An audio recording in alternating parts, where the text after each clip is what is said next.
Estatuto da Igualdade Racial tem como objetivo promover políticas públicas e iniciativas que combatam a desigualdade e a discriminação racial e valorizem a cultura negra. Vamos conhecer um pouco mais sobre ele agora. Segundo o Estatuto da Igualdade Racial, é considerado negro o cidadão que se autodeclara preto ou pardo. Sancionado em 2010 pelo então presidente Luiz Inácio Lula da Silva, o documento, que é composto por 65 artigos, foi elaborado para assegurar todos os direitos à população negra do país, da saúde à moradia, do acesso à terra, ao esporte e lazer. De acordo com o censo demográfico realizado em 2010 pelo IBGE, 15 milhões de pessoas se autodeclararam negras e 82 milhões se consideraram pardas. Esses dois grupos representam, respectivamente, 7,6% e 43,1% da população do país. Ou seja, o Estatuto é destinado a mais da metade dos cidadãos brasileiros.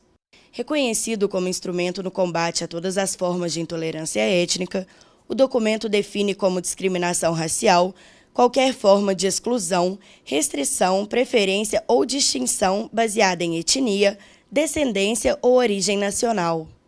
Já a desigualdade racial é definida como todas as situações injustificadas de diferenciação de acesso e oportunidades em virtude da etnia, descendência ou origem nacional.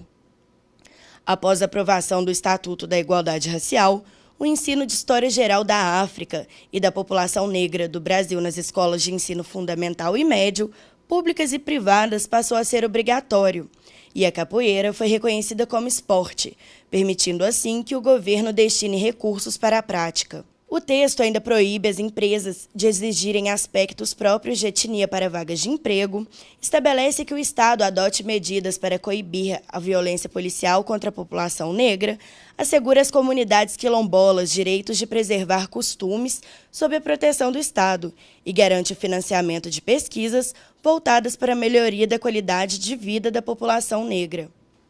A vítima de discriminação racial deve procurar uma delegacia de polícia e registrar a ocorrência. A pena para o crime pode chegar a 5 anos de reclusão. E a gente continua falando sobre o assunto com mais um depoimento na semana dedicada à consciência negra.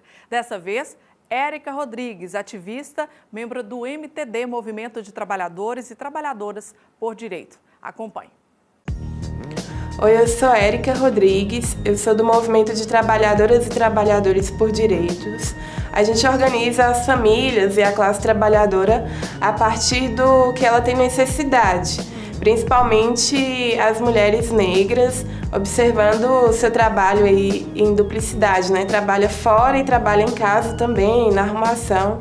E a gente traz a consciência de que ela precisa de uma creche de qualidade para colocar os filhos, por que precisa ter um posto de saúde próximo, por que precisa ter uma moradia melhor, precisa de água, luz, esgoto.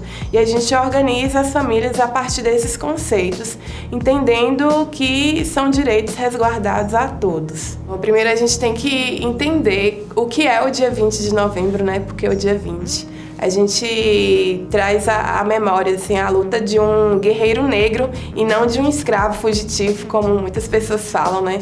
Que é o Zumbi dos Palmares, que foi morto no dia 20 de novembro de 1695, numa luta de resistência para que os quilombos resistissem à mão de obra escravizada.